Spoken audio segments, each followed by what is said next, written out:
FM 89.1, Radio Universidad. 10:26, le damos la bienvenida a Giancarlo, querido. ¿Cómo andas? ¿Todo bien? Buen día, qué linda manera de empezar la semana esta, acá en este querido programa de radio. La verdad que estamos muy contentos que estés acá con nosotros también, siempre para hurgar un poquito más en la psiquis. Y algunas cosas que damos por hecho. No en la nuestra, por suerte. No sé. Yo creo que sí. Y te contaba lo de, fuera de micrófono, contábamos lo de la cancha. Yo veía un tipo que es dueño de una empresa, que tiene mucho dinero, que seguramente tiene su auto muy lindo, muy bueno, importado o no, pero importante fuera, y veía al pibe que llegaba en colectivo colándose, que juntó guita en la puerta de la cancha para comprar su entrada y los dos en ese momento estaban queriendo lo mismo, y es que su equipo haga un gol. Uh-huh. Y yo me preguntaba cuántas otras cosas en común pueden tener esas dos personas, y la verdad es que encontraba pocas, ¿no? Y una de ellas probablemente sea la identidad nacional. Bueno, ahí está, eso me llamó la atención. Yo creo que después de mucho tiempo, Malvinas, creo que siempre fue Malvinas una causa, ¿no?, en la que todos apoyamos, pero después de mucho tiempo se reconoce también a aquellos que fueron parte. Claro, fue un proceso arduo de reconocimiento, y esto también es interesante, ¿no? Pensar la identidad no como algo que ya está dado de inicio y por siempre, sino como algo que se construyó, que fue una construcción colectiva, que posibilitó ciertas cuestiones, que inhibió otras, digamos, ¿no? Y que la identidad nacional, bueno, podría ser algo como eso que decís del fútbol, ¿no? Ahora, ¿cuál es el problema? Que muchas veces la identidad, y en el fútbol esto se ve muy claramente, incluso a veces hacia adentro mismo, desde un mismo equipo de fútbol, la identidad no se construye tanto hacia adentro, viendo qué es lo que tengo de igual con mis semejantes, con mis pares, digamos, pares en algo, digo, ¿no? Con lo que tengo en común, claro. Pares del equipo de fútbol, sino con lo que tengo de distinto del otro. Y ahí está la clave, ¿no? Si una identidad se construye en oposición a otras identidades... Se construyeron ¿no? partidos políticos en base a eso.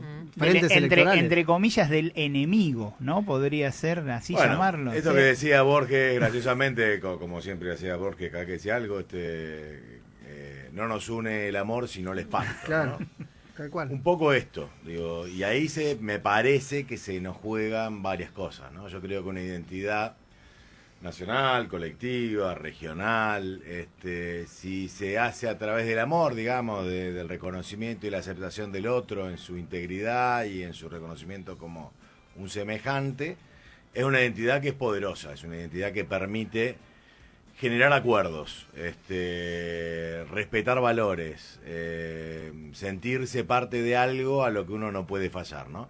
Ahora, si esta identidad se construye a partir de las diferencias con el otro, y en particular lo que Freud llamaba las pequeñas diferencias, ¿no?, que son las que más nos separan.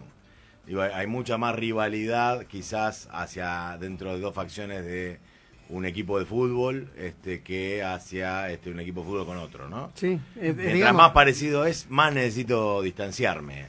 Yo creo que si vos le preguntás al hincha, al que va a la cancha y todo lo demás, y le preguntás ¿qué querés, que gane tu equipo o que pierda tu rival de toda la vida? Y muchas veces te elige que pierda el rival. Depende de las circunstancias, ¿no? Pero digo, bueno, nos encontramos alentando equipos de otros países a veces a favor de... Pero esto es un fenómeno que sucede muy frecuentemente. No es completa tu alegría, ¿no? Digamos, si el otro gana también. O sea, se da. Sí, hay un ejercicio que usamos mucho, ¿no?, para trabajar el tema de la colaboración o la competencia. Estamos hablando de esto, ¿no? Digo, ¿qué predomina en una sociedad, en una cultura? ¿Lo que permite la colaboración o lo que permite la competencia? ¿Lo que va hacia el colectivo o lo que va hacia el individuo? Esas son las grandes tensiones que se dan, digamos, en las identidades colectivas, en las identidades nacionales. Entonces, les decía que hay un juego en el que uno tira la consigna y dice, bueno, la consigna es ganar la mayor cantidad de puntos posible. Si uno tira un 1 y el otro tira un 0, el que tira el 1 tiene 2 puntos, el que tira un 0 tiene 1. Si los dos tiran 1, pierden. Y hay una opción que es tirar una carta que permite que el otro pierda, sin que yo gane. Lo que al juego no tiene sentido, porque mi consigna es ganar la mayor cantidad de puntos, que el otro pierda no me sirve. Ahora, la gente la usa. La gente la usa porque cuando entra en la espiral de la competencia... Pero a veces no te conviene que el otro pierda para mejorar vos, Mirá, para avanzar vos? Técnicamente no. No, porque vos no avanzás. Está como bastante comprobado que la colaboración a nivel biológico, a nivel social, rinde más que la competencia.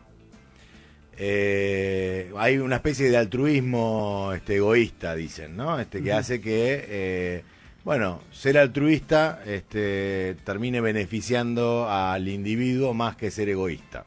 En el mediano plazo. Ahora, en el corto plazo, el individualismo y el egoísmo genera una sensación de que voy ganando, aunque vaya comiéndome las reservas naturales del país o de la casa o de... ¿no? O rompa una relación con otra persona que en otro momento me va a servir, ¿no? Porque en este momento me puedo pelear y estar mal, pero después cuando tenemos que ir, cuando el que nos une, el espanto no viene por otro lado, tenemos que unirnos. Claro, ¿no? claro. Digo, es un tema muy, muy importante. Hace a la identidad y a las posibilidades de desarrollo de un país, ¿no? Hace que en algún momento, que yo siempre doy el ejemplo, cuando fue el tsunami en Japón, el emperador salió y dijo: hay que tomar 1 litro de agua por día. Listo. Todos los japoneses, sin dudar, tomaron 1 litro de agua por día. ¿Por qué? Bueno, porque Japón es una civilización, digamos, con una identidad cultural, nacional, muy clara, muy desarrollada a lo largo de siglos, ¿no? Uh-huh. Argentina no. Argentina es un país que tiene una identidad nacional que está en ciernes todavía. Una identidad nacional que abunda más en separaciones que en uniones. Y esto no es casualidad. No es casualidad porque a otros países le conviene que sea así. La unión, digamos, de un país, la identidad como algo que permite la colaboración y que une, es un gran capital social, permite el desarrollo de todas las cosas más fácil, más sencillo, evita que la gente juegue en contra de sus propios intereses, pero a otros no les conviene. Ahora, esto de crear, y Walter va a saber entenderlo por lo que vivimos en las últimas horas, esto de crear una suerte de alianza con pocos puntos en común, porque a veces pasa eso también, digamos. Yo me uno con Walter porque, no sé, los dos somos hinchas de Riestra y queremos que pierda el otro, pero después cuando el otro perdió y nos vemos los dos a la cara, y no podemos ni hablarnos nosotros. Porque lo que puede pasar es que después querramos que el otro pierda. El que tengo al lado Yo pierda. Quiero que pierda él después. Si lo que me une es la competencia por destruir al otro, una vez que logramos destruir al otro, nos vamos a destruir nosotros. Exacto, esa es la dinámica de la competencia. Ese ejemplo lo tenemos muy clarito en las 2 últimas elecciones presidenciales en Argentina. Primero, Juntos por el Cambio, o lo que era Cambiemos, en el 2015 se unen todos contra Cristina, y ahí se une el PRO, el radicalismo, la coalición cívica, logran derrotarla, o al kirchnerismo, ¿no? Porque el candidato fue Daniel Scioli. Y en el 2019 pasa lo inverso, el Frente de Todos se junta el kirchnerismo, el peronismo de las provincias, pero con un fin el Frente Renovador y derrotar a Macri, al gobierno. Claro. Entonces logran el objetivo porque los dos ganan, pero después cuando tienen que gobernar se impone una de las fuerzas y no lo pueden hacer en conjunto. Porque no logran sostener los procesos de colaboración. No logramos sostener los procesos de colaboración. Hay una suerte de egoísmo ahí también de decir, bueno, a ver, yo quiero ganar, como en todo, digo, ¿no? Más allá de estas Para alianzas. Ganar necesito a otro. Para ganar necesito a otro, entonces con una suerte de interés, imagino, ¿no? Pero después es como que me olvido de esa parte, ¿no? Y cuando tengo que poner lo que había prometido. Por eso es la diferencia entre el corto plazo y el largo plazo, ¿no? La competencia muchas veces nos parece útil en el corto plazo, pero en el largo plazo nos va minando las mismas bases que nos llevaron hacia adelante, ¿no? Claro, pero cuando hay que ceder es como que ahí doy un paso atrás, ¿no? ¿Por qué no lo pongo en el largo plazo? Porque si yo lo pongo en el largo plazo, bueno, hoy cedo yo, mañana cedes vos, y el objetivo no es que yo gane o que vos ganes, sino que ganemos en un proyecto de país. Sí. Ahora, lo que está en juego acá, y acá voy en el largo plazo, es un proyecto de país. Totalmente. Cuando la alianza cambiemita, digamos, se une, no hace más que expresar un proyecto o un antiproyecto de país. Claro. Porque la verdad que si uno se pone a pensar, hay ciertos proyectos vinculados a las industrias extractivistas concentradas en el puerto de Buenos Aires, donde lo que les interesa es generar divisas, digamos, a partir de aliarse con alguien más poderoso, aunque sea extranjero. Estamos hablando de Rivadavia para adelante, más o menos, ¿no? Sí. O un poco atrás.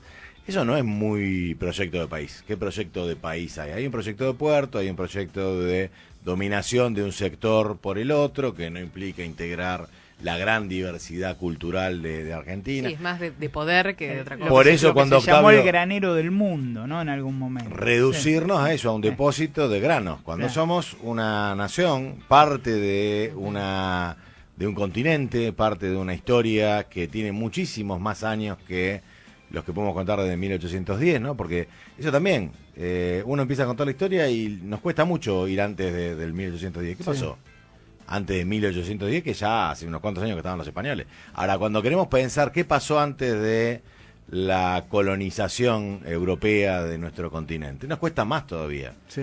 Nos cuesta tener una identidad que abreve en los grandes desarrollos de los pueblos originarios, porque, y digo, hay una cultura, hay un proyecto de país, hay un proyecto de región, ¿no? Que hay que reconocerlo. También hay que ser honestos y decir que tenemos mucho más hoy, nuestra sociedad, nosotros, yo, tengo mucho más que ver con un europeo que con un nativo de un pueblo originario. Pero porque la cultura te ha llevado a esto. Digo, cuando Octavio Paz dice los incas, los mayas, los mexicanos descienden de los aztecas, Sí. los peruanos de No, los no empecé, incas ¿verdad? y los argentinos No, de los barcos. no. Eso lo dijo Alberto Fernández. No, eso lo dijo Octavio Paz Los hace brasileños bastante tiempo. De los árboles, ¿no? Los La brasileños. selva, de la selva. Lamentablemente, Alberto lo parafrasea pifiándole a la última parte y manda, pero digo, lo esencial está ahí, digo, ¿no? No lo dijo Lito Percibirnos- Nevia, eso ahora que me acuerdo. ¿Eh? Lito Nevia no lo dijo eso. No, eso es Octavio perfecto. Paz. Después Lito Nevia puede ser que haya traído Perfecto, no, yo para el saber. mismo. Pero si uno lo googlea va a llegar a Octavio Paz. Bien. Con esta rivalidad de identidades, ¿no? La identidad mexicana, la identidad argentina, la identidad americana, digamos, como una identidad blanca. Nosotros Sí, claro. queremos percibirnos como blanco. Por eso Claro. cuando los cabecitas negras llegan a la plaza, los cabecitas negras es un Claro. animal, y es el aluvión zoológico, la gente blanca del puerto se sorprende y dice, ¿esta gente de dónde salió? Si nosotros éramos un... Nosotros Y nacimos digo, en París. cuando uno se aleja un poquitito de los centros urbanos, los colores de la piel, los nombres, las identidades, empiezan a aparecer. Y están ahí. Cuando vos decías cancha es una palabra originaria. Cuando decimos mirá. tango, es una palabra afro. Cuando decimos quilombo, cuando digo, hay un montón de componentes que están ahí, están a disposición, pero están reprimidos por un sector dominante. Un sector dominante que le interesa que nuestra identidad sea más competitiva que colaborativa. Porque así es más fácil dominarnos. Cuando Inglaterra dice, a partir de ahora hay libre comercio, lo dice después de haber estado un montón de tiempo protegiendo su industria textil. Una vez que Pero logra sé que- durante unos siglos tener su industria, dice, ahora vamos a libre cambiar. Uno que tuvo la suerte de recorrer el mundo, digo, no es algo propio nuestro únicamente. ¿Eh? Pasa en Estados Unidos con los negros, pasa, tuve la suerte de estar en Sudáfrica hace ya 12 años atrás, y el apartheid terminó, pero hasta ahí terminó. Yo lo vi personalmente, un blanco entrar a un restaurante y puso la llave arriba del techo del auto para que el valet parking agarre la llave del auto y no tenga que tocarle la mano. O sea, lo vi yo, no me lo contaron. Entonces, es algo que está, no sé si cultural o qué, tiene que ser cultural, pero también hay algo que está en el ser humano, que es eso del rechazo de algún tipo de ser humano, que es el rechazo al otro por verlo distinto, no sé por qué. Yo creo que hay un componente que hace que la identidad se construya así. De hecho, hablar de derechos humanos y que todos los humanos somos personas y es algo bastante reciente en la historia de la humanidad. No hay que dejar de verlo, intereses, digamos, de algunos sectores que saben que así se puede operar bien, que una identidad que se menosprecia a sí misma, digamos, y que quiere ser otra, es una identidad mucho más manipulable que una identidad que tiene orgullo. Por eso los movimientos de la diversidad sexual dicen, no, lo opuesto a la vergüenza es el orgullo. Nosotros tenemos orgullo de ser esto. Y se dan procesos culturales, digamos, acá en Argentina lo vimos con los mapuches, que a partir de Claro, los o sea, 90 empiezan a decir somos mapuches, y recuperan su identidad prenacional, digamos, ¿no? Claro. Pero que visto desde el punto de vista de las identidades nacionales, uno escucha decir barrabasada como decir que los mapuches son chilenos. Claro. No, el territorio mapuche era anterior a las naciones. Los límites son los que cambiaron. Es un poco en realidad como en la vida, ¿no? Si a vos te perciben débil ante cualquier situación, obviamente va a ser más vulnerable o más fácil de dominar o de manejar.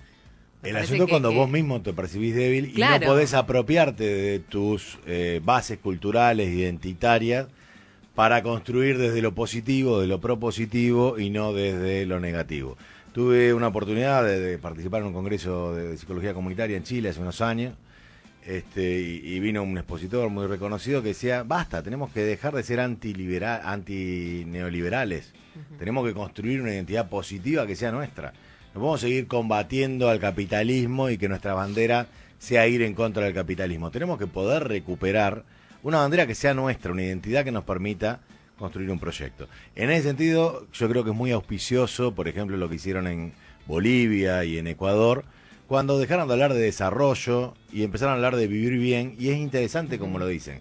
Cuando uno lee la Constitución boliviana, por ejemplo, la República del Estado Plurinacional de Bolivia, y hablan de lo que podríamos traducir como vivir bien, o como vida plena, o como su idea. Lo dicen en todas las lenguas de los pueblos originarios de las naciones del Estado plurinacional, ¿no? De las cuales yo puedo llegar a decir Sumaj, Camaña, Guayín, Causay, porque más o menos lo digo mal, pero digo, lo van diciendo en quechua, en aymara y en las distintas lenguas que hablan, en los distintos idiomas que hablan, y dicen, esta es nuestra base. Vamos a dejar de medir las cosas en términos de cuánta plata se juntó o cuánta plata no.